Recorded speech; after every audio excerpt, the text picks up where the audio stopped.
How to hide photos on Instagram without deleting them.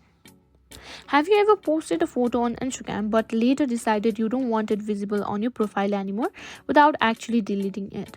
Well, you're in the right place. Today I'm going to show you how to hide photos on Instagram without deleting them.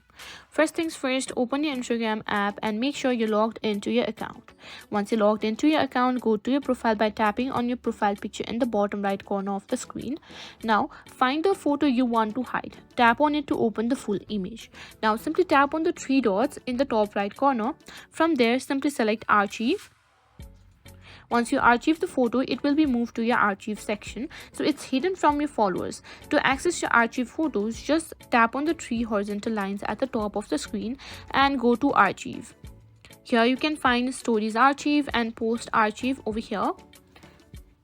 And that's it. That's how you can simply hide any Instagram photo without deleting it, keeping your feed clean while still